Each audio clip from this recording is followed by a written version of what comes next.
Kumarjit Laisramna thamkiba warolda Kakching ACG MLA na Athuba Matamda Sengdokpirakuu haina Kakchinggi nupisingna fongdorakli.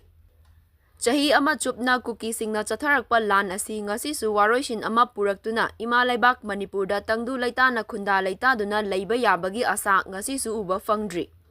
Asigumba talak asida nupisingbu khongoinarami haibagi warak watemlaba matungda chairak fangkraba Manipurgi fashion designer ni haiba Laisram Kumarjit na makhatana sengdoklakpa warol amada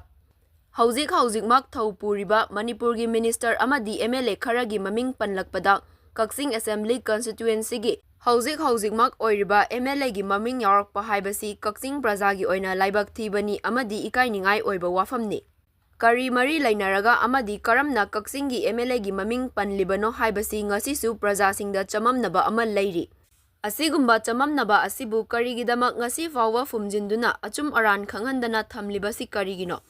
Athuba matamda Kakchinggi prajada asengba ama sengdokpirakuu haina Kakchinggi ima ibelsingna Kakching kendragi MLA gi mafamda paujel asi mediagi thongda pijari. Karigumba sengdoklaktana fumjinduna thamkiba oiragadi isana maral ama leire haibada haimanba thokloi khanjai. Aduga prajagi mihut oiduna leader ama oiraga asigumba nupigi izatpu khongoinaba yaba thodok asi matungda hanna amuk chenarakpa yaurabadi Kakchinggi nupisingna tuminna khak leiroi.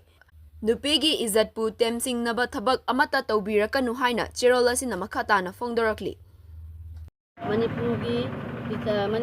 fashion designer ko kano Laisram Kumarjit ku wareng paten tawba matamda akoi Manipurgi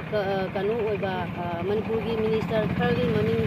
yaurakpada akoi Kakching kendragi MLA yaurakpachi Kakching prajagi oina laibak thibani nupi samajbu khongaunabagi maramda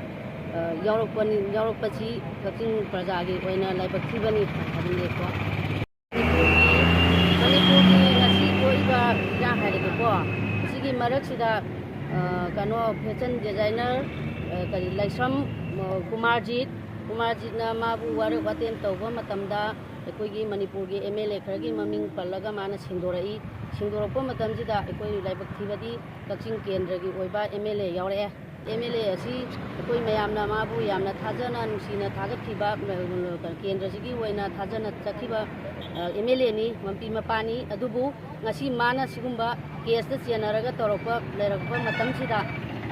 chumi amasung lali haidra ngasi yorba matamda ngasi yorba phawbada singdok singjin tawba amata leitaba aruga athuba matamda singdohaningi aru Kakching prajagi mayamjibu mana ikai phuluk kumba haidi akoi mayamji ikai dingai oiba thogdokda kana chenhalabani chenei aduna asigumba thogdoksi thokdanaba athuba matamda MLA masana mediada kanoda chumi amasung lali haibadu athubada singdokpiraku